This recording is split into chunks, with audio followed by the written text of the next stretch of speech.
Kasabay ng kanyang day job ay ang magmamanage si Gino Ilagan ng kanyang lechon manok business. Mahirap man pero kanyang kinakaya. Alamin po natin yan, ang kanyang business story dito lang sa Negosyo Tayo. Ang lechon ay nanggaling sa salitang Espanyol na leche na ang ibig sabihin ay milk dahil sa malagatas na kulay ng karne at lasa nito. Kaya naman isang lechon business ang aming binisita upang alamin ang kanilang sikreto sa successful na negosyo.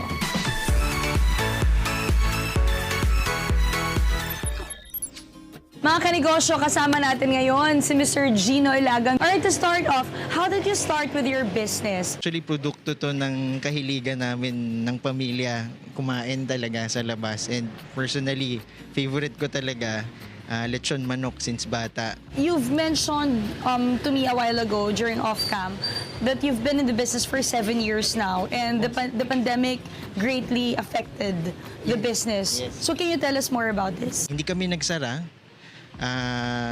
Kasi nasa isip namin, syempre yung mga kasamahan namin mawawalan din ng livelihood. Ano kami, innovate, kaya talagang push sa social media, talagang humanap lang kami ng suporta sa mga kakilala para kahit papaano magkaroon ng order, kahit isang araw, okay lang. Isang manok, isang araw, masaya na kami doon. So besides, you've mentioned about the struggle during the pandemic. Besides nung pandemic, what are the struggles or yung problema sa isang business that you can share with us? Ako, siguro yung pinaka malaki at nararamdaman din ng lahat yung volatility ng price of ingredients.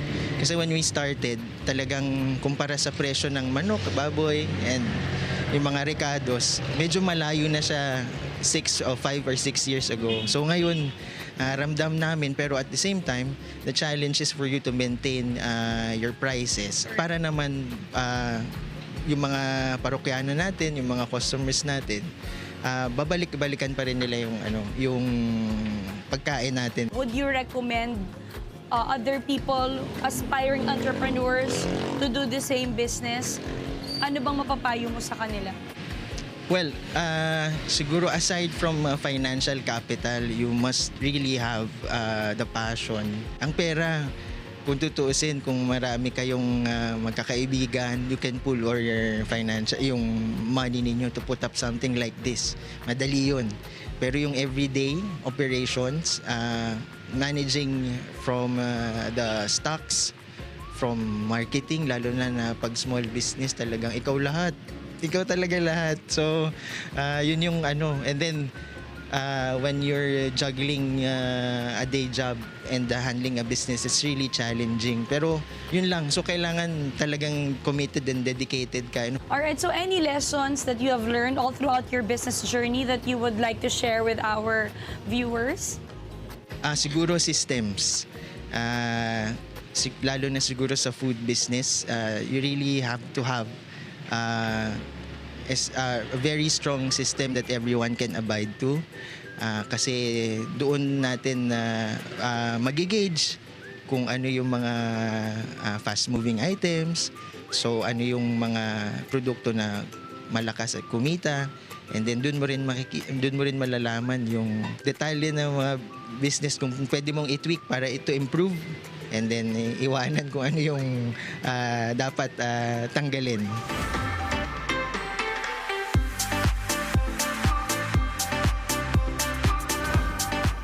No matter how much you know or how much you think you know, ay meron pa rin mga impormasyon na dapat pa rin nating malaman. Sabi nga nila, there's always room for improvement.